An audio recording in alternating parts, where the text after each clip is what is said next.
Tessa Thompson. Oh, Tessa's not in yet, but we're going to go ahead and start calling him in. I think they just closed the door. That's why I'm confused. Can we go ahead and get everyone to walk in, and I'm going to call their names as they start to come. Yes, here we go. We have Mila K. Davis Kent, actor director Michael B. Jordan, actor Jonathan Majors, actor Selenice Lieva, screenwriter Keenan Coogler, screenwriter Zach Balin, and actor Wood Harris. If you all could go ahead and come up here and grab your seats. Also, I want to let everyone know in this room, and I will repeat this when we go live, we want to welcome our two ASL interpreters, Brandon and Karina. They'll be helping us out by interpreting today. And again, we'll hear this again once we get going. We're going to mention it again for the webinar, folks. We are still waiting on Tessa.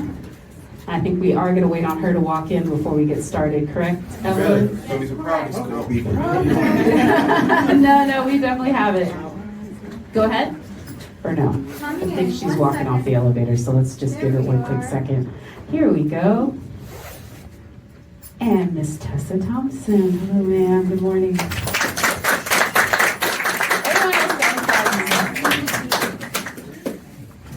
Okay, watch out. There you go. Okay, 1 second. Hi, I'm Evelyn. Just a quick little thing. We're going to be taking this live. I'm going to give you a cue of 5-4. Jacqueline, our moderator, will take it live naturally. At the end of this whole thing, we'll wave goodbye. This camera right here will be your master shot, your wide shot, and you have a close-up. Once we go live, you will be seen by all our virtual press as well. So thank you, and I'll be taking this live shortly. In 5, 4, 3.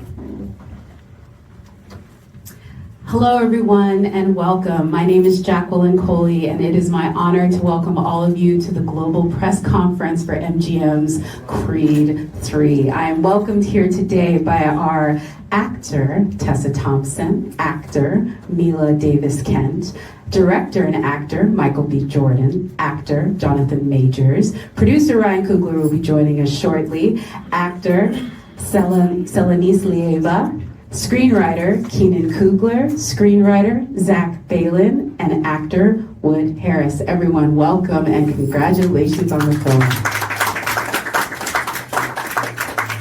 Mr. Michael B. Jordan, sir, I would like to begin with you because we've already seen the initial reviews. We've already had the premiere in London. We have already had, people are already talking about it online, but for you, before all of this happened, there had to be a moment where producer, friend, Ryan Coogler turned to you and said, hey, do you want to direct this? And I just wanted to know after that, what were the conversations you had with him or any of the other great directors that you worked with that helped you sort of get ready for this moment? To be clear, it was never a moment like that. There wasn't? No, there wasn't. But he definitely had a lot to do with it. I think he told me that I could direct. I think there was a moment where I was in awe of what he was doing. Seeing a black man my age, somebody I knew well, we're getting to know at that time, command a set, on Fruitvale Station, and what was possible. I think for me, him telling me, like, Mike, you can do this too. It was kind of where that first kind of seed got planted in my head of like, okay, maybe I could direct one day. I didn't know what it was going to be. I didn't know what movie it was going to. I was going to step behind the camera on. But as we did Creed, and we did Creed 2 came along, and Steven, jumped into the director's chair and had that experience. And as we kind of grew, the third one just seemed like it was the perfect time for me to step behind the camera, and from internally with myself, Erwin Winkler being, another one as well, a manager, just talk to some people that I really respect the opinion, and Ryan definitely was one of them. It was like, all right, cool, this is like the perfect opportunity to step behind the camera. And I think preparing to shoot this movie, Ryan had a lot of thoughts. He was a great sounding board for me. So was Jon Favreau and Bradley Cooper and Denzel Washington. Those are some people that I tapped into to kind of get their opinions and thoughts, and the man himself. Yeah, the man himself, Ryan, producer Ryan Coogler. And And yeah, just, people that I really want to talk to active directors, knowing that that was going to be a big, challenge for me to, being behind the camera and in front of the camera simultaneously. So those people have had, success at doing it. Sometimes their first project being that as well. So that really helped inform me on what to expect, even though there was nothing that anybody could really tell me to prepare me for what the journey was going to be like. It was one of those things you got to live it and get through it. And the hardest thing I've had to do so far, but at the same time, I felt the most alive doing it. So it was rewarding. Well, so what I'm hearing is we're going to see this again, another directed by Michael B. Jordan. This is already like tapped that sort of bug, as it were. I think so. I think so. I can say that, yeah, for sure. I like that. That's a good bug to tap again. Everybody's already talking about it.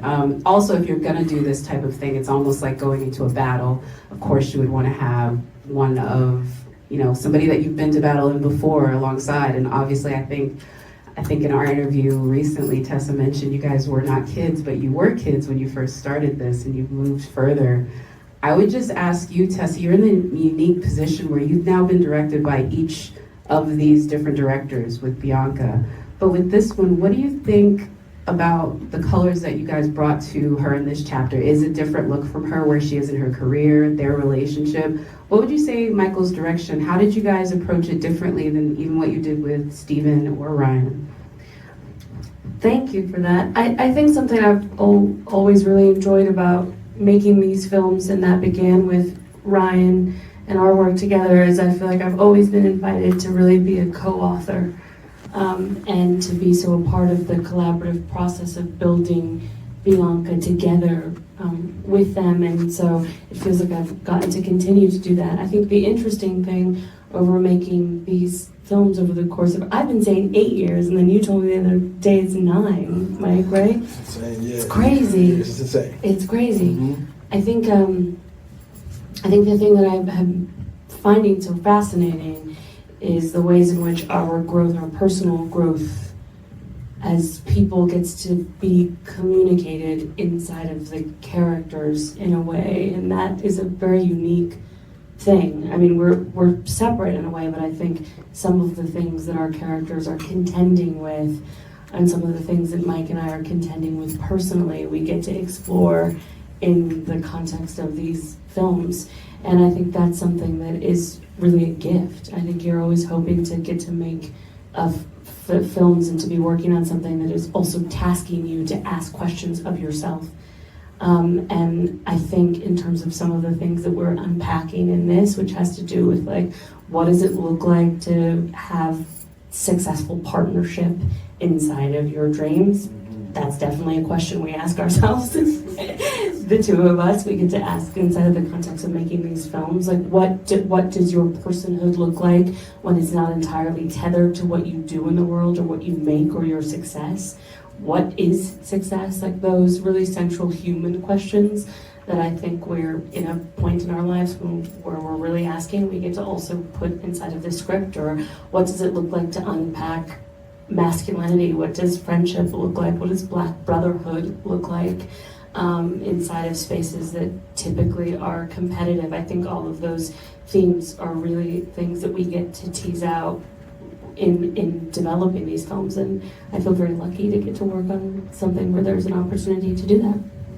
And we're really lucky we get to watch it. Like, I'm not gonna lie, just listening to you talk about just the idea of being able to have a relationship on screen in chapters like that, it's just really blessed. And like, again, with Black characters, we don't really get that very often, so it's amazing. As awesome as they are in their love affair, here comes Diamond Dame, just wreaking havoc both in all, it's like we're up here in Love Jones and here you come, just like as a sledgehammer to that happiness. But what a beautiful way to go, Mr. Jonathan Majors. I do have to ask you though, because I know this was a collaboration, again, I think for everyone involved, but I know that when you came into this, it was a conversation with you, his name changed, so much of the character changed. What was one of the things that was very central to the character, though, that you wanted to make sure stayed in all of these different iterations as you guys shaped it? What was a part of that initial part of the script that you really sort of found him in, that you wanted to make sure, as y'all shaped it, stayed there? Wicked. Yeah, I think the most ancient quality that was put in, by the homies was this aspiration for freedom, and not just physical freedom, but mental freedom. And that's what that never changed. That never shifted. That was the thing that I went, okay, that makes sense to me. They baked it in. Mike saw it. We went after it. It's something that it's the most universal quality in the piece.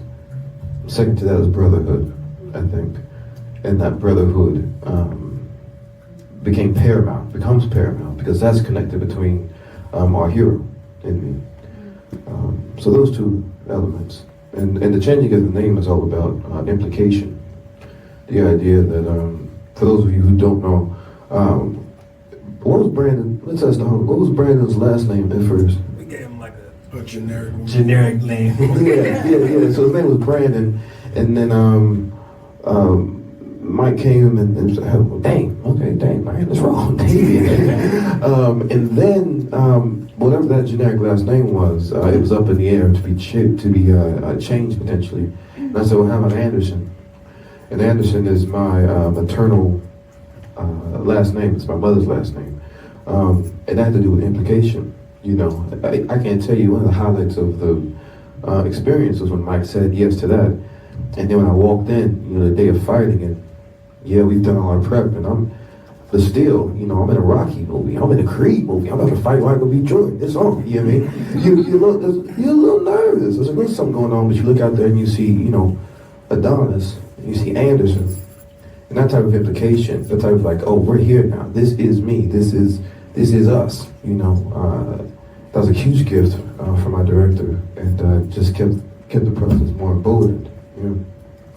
Yeah, that's those little touches really just make the film that more richer when you watch just how much you destroy him throughout it. We do have an audience here today, and so I want to turn it to all of you if you have any questions. It makes it just much better. Yes, we're good. There's a microphone though, so we're just going to wait 1 second for the microphone to get to her in this front row. Yes, thank you. Go ahead and say your name, outlet. Sure. Hi, Nikki Fowler, Glitter Magazine. My question's for Tessa. Loved your portrayal in this film. How did you balance the strength and the delicateness of your character? That's such an interesting question. I actually was really interested in this time around getting to see a softening from her. I think something that's always been interesting, and I remember Ryan and I would have conversations on the first one, was like chipping away at this exterior that was outwardly very, very tough and guarded in a way, and I think over the course of the films we've seen that soften. I think motherhood is something that has softened her tremendously. But I felt very grateful because there was an idea that I had to Mike, of him saying to Bianca, that your emotions, for example, come so easy to you, and this idea of her actually being like, no, it's actually challenging. This is challenging for me. It's not easy for me. And I think so often there is this idea, particularly of Black womanhood, that has to do with strength, that we are the pillars of our community, that we are the backbones of our family, that we lift our men up, and that's beautiful, and that is very often true, and also it is not hard-earned, and it's not easy, and I really wanted her to have the opportunity to say that, and I felt very grateful that Mike felt open to it, and I was like, can I try this, and that it gets to exist in the film, because for me, I feel like that is, it feels like an honest portrayal of her that she gets to also unravel some. Thank you. Yeah, great question. I'm going to go right here. Yes, there's a microphone right behind you. Hello, everybody. My question's for Michael Jordan. Visually, great job, by the way. I'm still floored by the visuals, especially the visuals of the movie. The shot of the movie is when before Dame's fight, you just talked to him. You're on the left side, outside of his locker room. He's on the right side, and the lighting, the framing, the color. Okay, we got to get to a question. So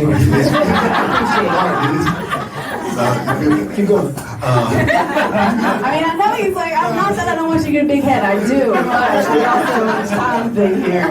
I'll have to come talk to him I mean, after. I like that scene too, man. Yeah, I would hear more. Sorry. How can you tell us a little bit like how important it was to be able to bring all these visuals to the story and create your own kind of flavor with the visuals in the movie? Yeah, first of all, thank you, man. Appreciate that. It was a, you know, I think something the first time, you know, directing or, you know, you're in your head thinking about, all right, you know, what's your style going to be? You know, like you overthink yourself, you know, going into it, you know, trying to create your own visual language. And, you know, so I'm following Ryan and Steve, and oh man, I got to do this, I got to do that. You know, I think there's a little bit of that you spin in your head a little bit.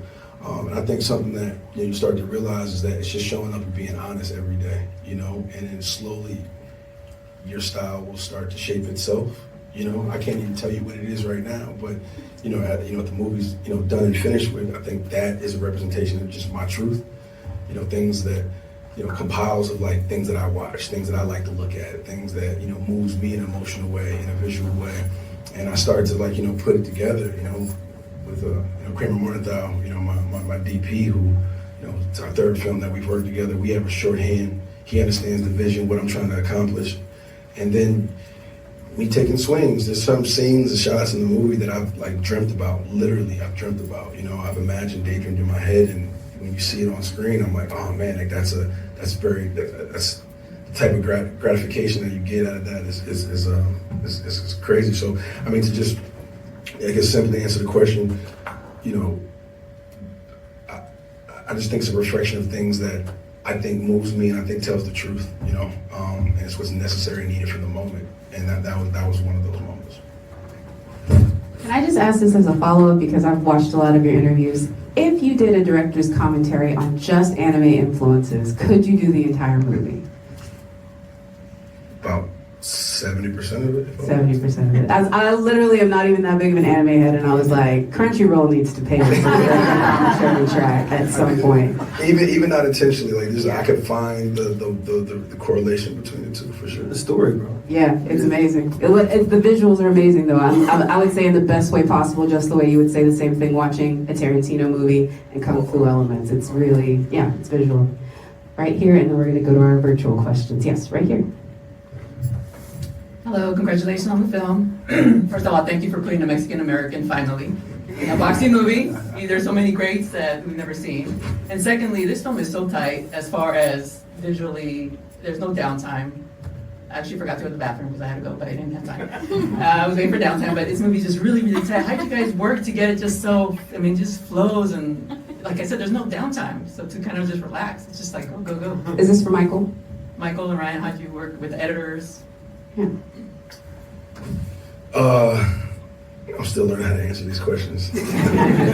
I think, you write one movie, you shoot one movie, and you edit one movie, I think the movie starts to tell you what it needs. That's something I've learned, on this process. There's scenes that are on the edit room floor that I had to be ripped from my fingers.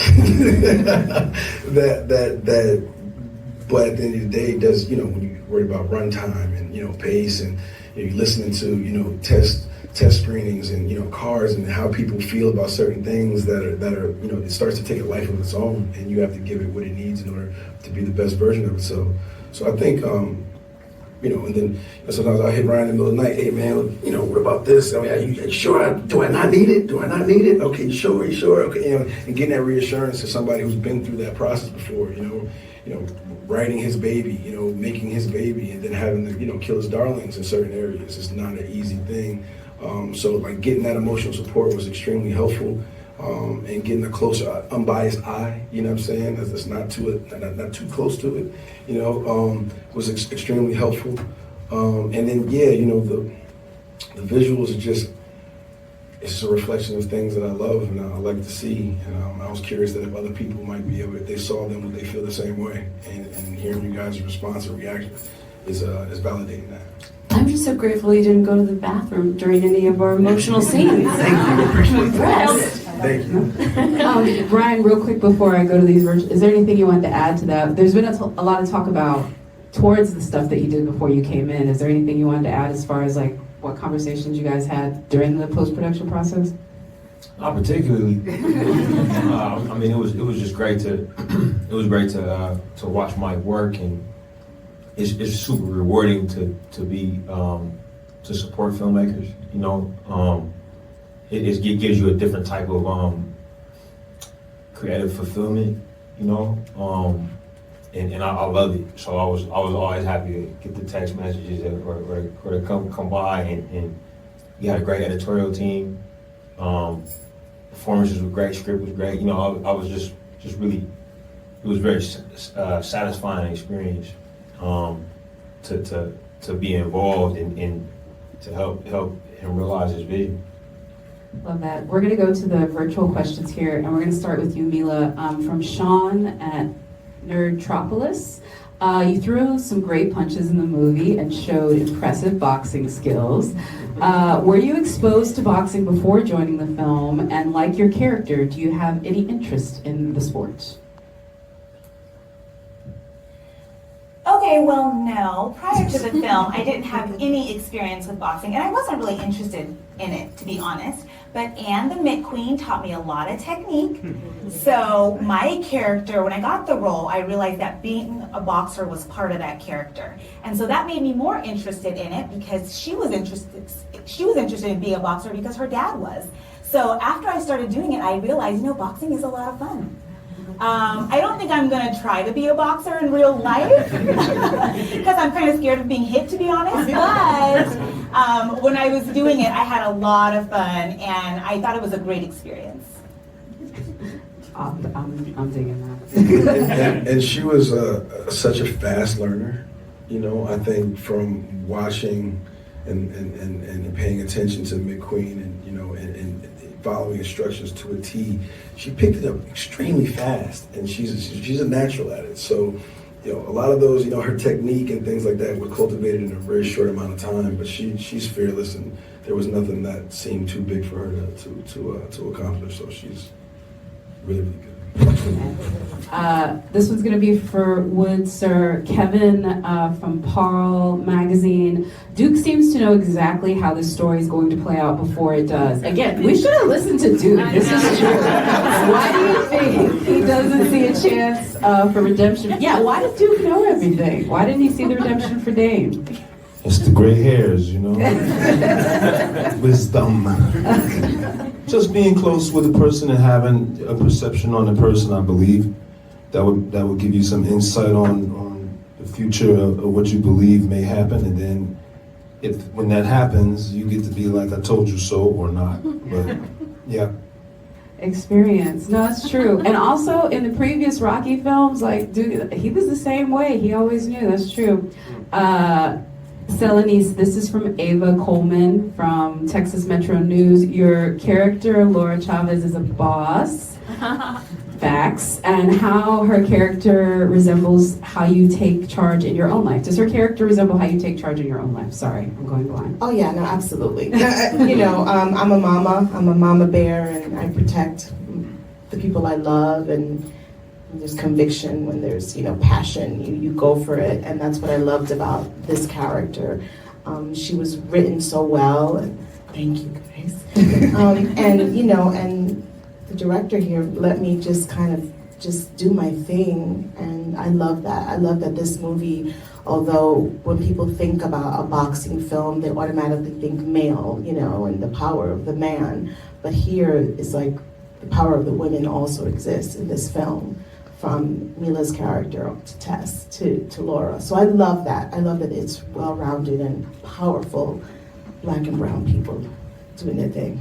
Also, he's scared of you. Legitimately, when things go wrong with Felix, he is not scared about what Felix is going to do. He's scared about what you're going to do. Max, baby. Yeah. I love the scene when he gets, there's a moment and I turned to him and I was like, I'm going to eat you alive. And I did see a little bit of fear in his face. A lot of fear. Ryan, I wanted to take it really quickly here. Lupe from Cinemovie. You and Michael have worked with each other for now over a decade. What do you like most about working with each other? That's a good question. Like most. I think like, oh yeah, bro. I wasn't. I thought your mic coming up. I said, I'm gonna save you from this. That was a good Pass, Ryan. You passed the ball real fast, Jack. Yeah. Nah, I usually get this question, so I'm like, yeah, I want to see how somebody else. Yeah, no, I think it changes. You know, like over 10 years, relationships change, people change. You know, and what was best about working with him when we first started has shifted now. I mean, now it's the fact that I know him, you know, really well. So I think that adds it's an added color that comes with that.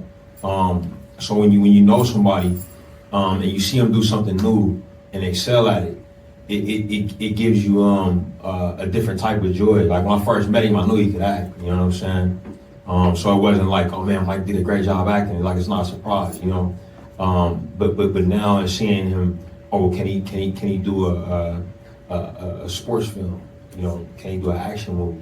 You know what I mean? Can he direct? You know, like in seeing the growth and the shifts and seeing him knock it out of the park in each thing, not without struggles. You know what I'm saying? Not without going to the mat and having to get back up. It's a really like, I keep using this word, but it's like satisfying, it's rewarding, you know, it's affirming. You know, you meet actors like felt this way about Tessa, felt this way about Jonathan, and they talk about authorship, but I meet him and I say, I think this person is a director. You know what I'm saying? Like they're acting now, but I can see a world where, you know, it's directed by Tessa Thompson, directed by Jonathan Majors. You know what I'm saying? And me, as a filmmaker, I get excited about these movies. I want to watch it, you know what I'm saying? Like, and so like to see this happen and it be affirmed, that suspicion I had about this creative, you know, 10 years later, it's like, oh yeah, he had it in him. Man, it's fantastic, and to be a part of it, man, forget about it. You know? That's very, yeah. Maybe you need to be a talent scout like everywhere now. Like seriously. Right? I mean, it's a little bit of being a director. You gotta be a little bit of a scout. You know what I mean? Like, but pretty good track record, like. Legit. Zach and Keenan, this one's for you. I don't have a person that this is from, but I want to make sure that I ask you guys I wish I could tell you. What was the inspiration for this story, and how did you tackle this chapter of Adonis' story? Zach, I'll start with you.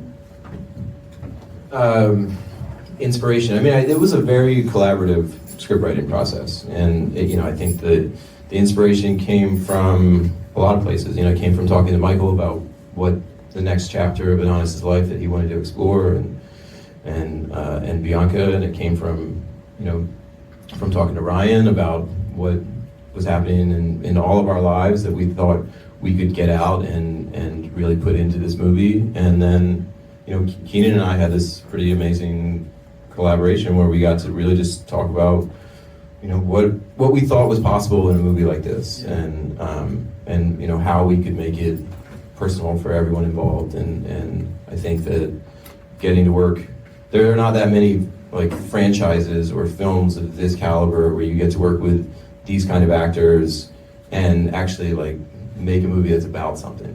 And that, for me, that was the most exciting part, was that like, oh yes, like all the exciting elements of the boxing and the inspirational story was going to be there, but also like these characters are so deep and dynamic, and we really got to explore a lot of things that was like, it's pretty rare in a movie of this scale. I want to tweak yours. That's why I wanted Zach to go first, because you saw Ryan go through the first Creed. You probably were maybe texting him a day when he was writing it, before it was even going to be a reality, before they'd even pitched it. How did it feel to then sort of transfer that? Because you were probably one of the first people that knew that he was writing a Creed script before, yeah. And now you're writing the third installment of it. I used to make fun of him because I thought he was making the whole thing up. Because we shared a room at the time at my parents' house, and sorry, buddy. We shared a room at my parents' house, And he was working on the script literally from the idea in his head, and he would talk about it, and then he would go out and have these telephone conversations with Sylvester Stallone.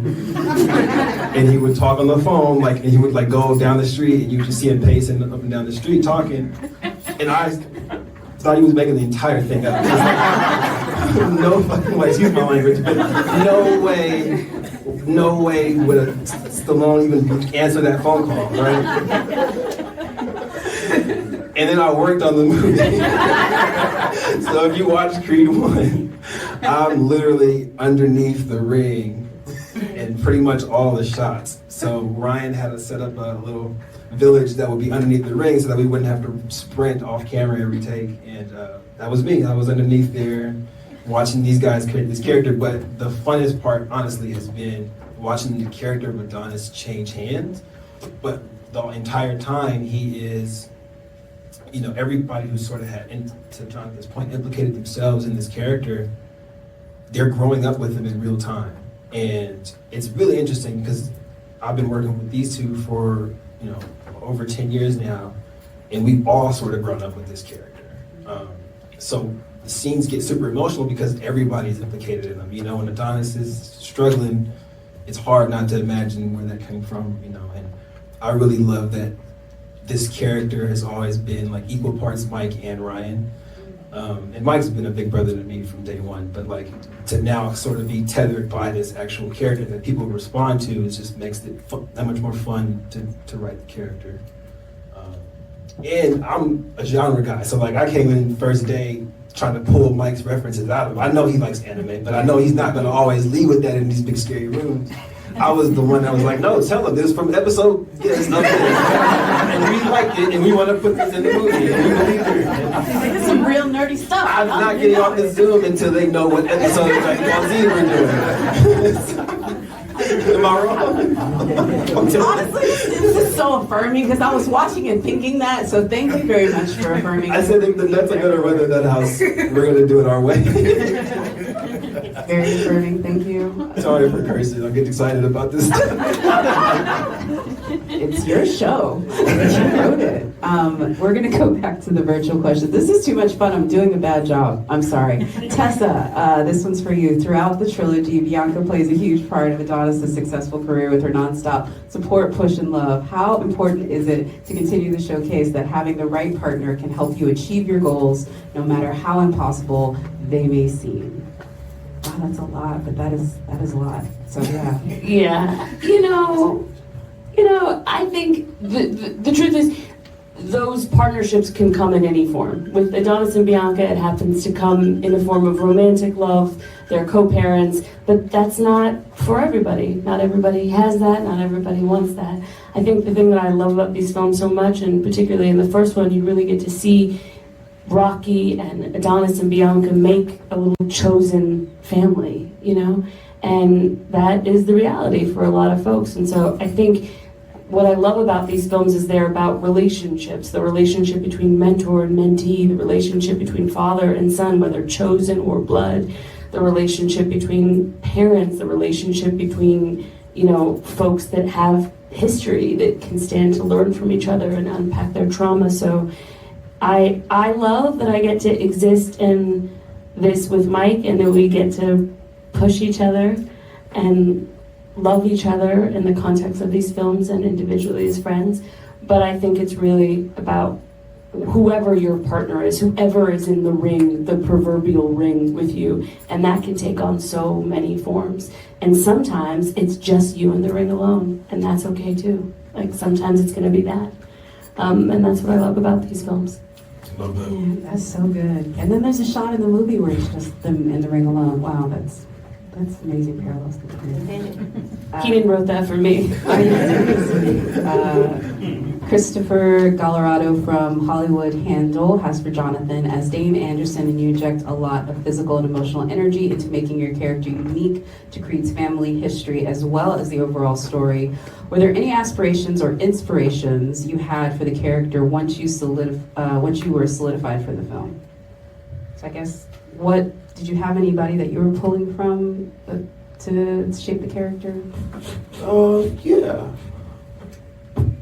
You want to talk about that? In a nutshell, first and foremost, I was my stepfather. That idea of freedom I spoke about earlier. My stepdad was locked up for 15 years before he got with my mom and then raised me up.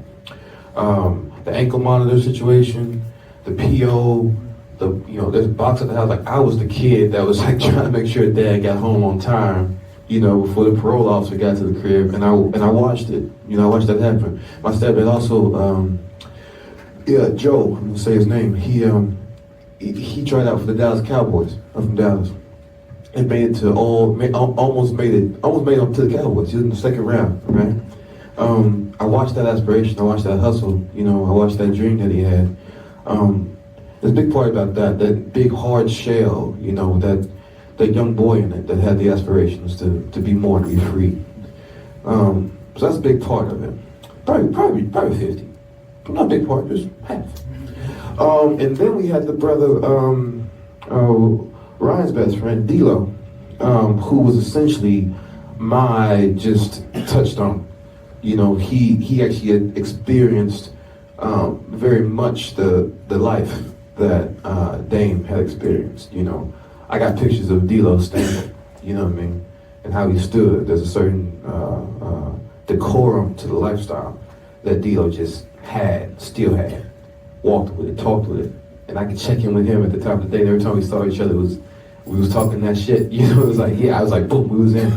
And then Paramount, I think, as far as inspiration, I watched all the Rocky films, did all that. But it was very clear to me that the only thing that was really important was who Adonis was in this third installment, and how to antagonize this character, how to help this character continue his hero's journey. And so I studied Adonis, and I studied Mike, and I saw everything, I saw his values, and us being brothers, being close friends, how our values had to be similar, and how we went after it had to be different. And so that is a lot of the film is all relational for Dame. Dame lives and dies on his relationship with Adonis Creed. Everything else is set decoration. It's all about him. And so that was the most fertile, I think, inspiration. And then I met every day. That I got to meet every day. Yeah. Thank you. Can I just say that Jonathan, when I was on set, watching him in particular, there were moments where you want to hate him. And as Laura, I had to go there. But me, the actress, was like, wow. I wanted to hug him. I did. There was a heartbreaking moments where I just look at him and I was like, I just want to hug him. So kudos to the person that could be that powerful and that menacing, but at the same time break your heart. I needed to say that. No, it's very true. Yeah, I want to give you props while I can too, by the way. I'm gonna tell a quick story just to show how much fun I had doing this with you, bro. It was a tense morning, and he came up to me after, I think it was like a lunch break or something. I was like, "How you feeling in there, man? How you trying to keep your spirits up?" I was like, "You feel like you got the green light in there?" He looked me dead in my eyes and said, "I'm running lights."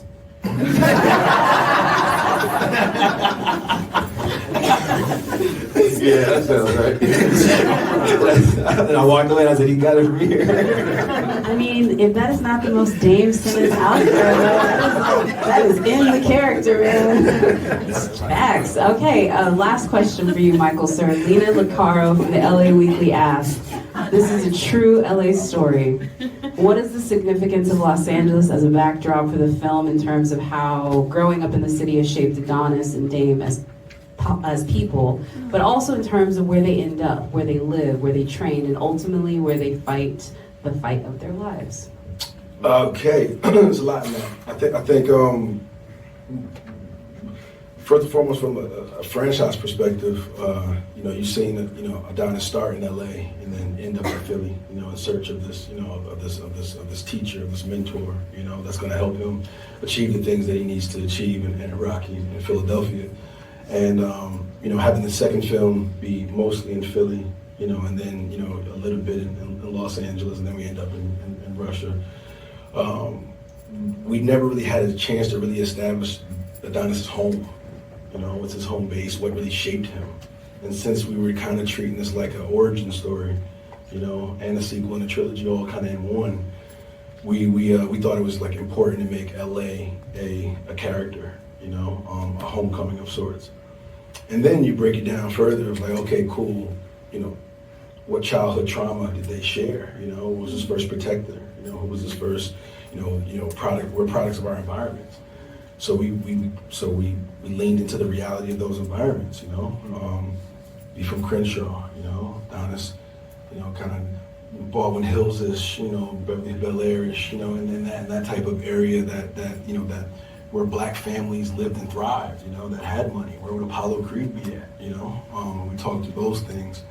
And then we started thinking about, you know, just, you know, what iconic environments do we want to put these two guys in the form of montages, or, you know, driving down the street, what familiar places that aren't oversaturated when you think of LA and Hollywood. Sometimes those can be a little bit cheesy when it comes to films, you know what I mean? Like, we're not going down the Hollywood Walk of Fame and this and that, and you know, and certain areas that are very familiar to LA, but what hasn't been photographed before, what parts of LA that you don't really see on film and television. So that was a challenge to kind of find those places.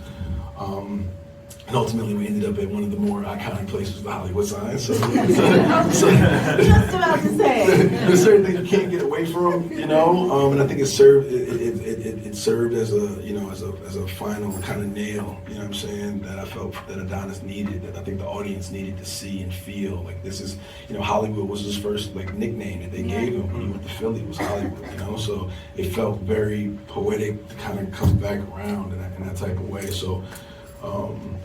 And then, you know, new developments that came up in Los Angeles, 6th Street Bridge, you know, was a new place that we wanted to, you know, that was starting to become very, very popular, and with people running their car, drag racing down there, you know, and, you know, walking the bridge, and it's very visual, and we wanted to kind of just take new places. So that's just, you know, visually we wanted to just take them to different spots. I will say the film, even though it went to familiar places, it still did even the Hollywood sign differently, like showing it from the back, just like the film. Even though it's a Rocky movie, there's familiar beats, there's something new in every installment. So I want to thank you all for being the parts that made this installment so incredible. I want to thank you all for watching, and remind everyone that Creed 3 is in theaters 3, 2, 2, 3. Like y'all got like programmed on that. Thank y'all very much.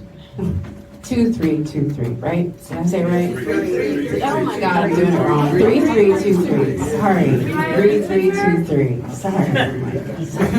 Thank you all.